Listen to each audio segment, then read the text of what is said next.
You are looking at Julian's pronunciation guide, where we look at how to pronounce better some of the most mispronounced words in the world, like this other curious word. But how do you say what you're looking for today?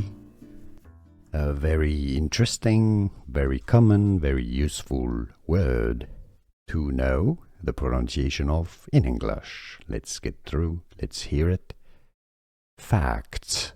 Okay, so you have a k sound, a t sound, and an s sound. So that's kt, kt. I know it can be a little bit difficult to pronounce. Let's practice. Facts. Facts. It's a rather long a sound, and you can make it shorter as well, depending how you speak. Facts. But you have to make it fairly long. Facts.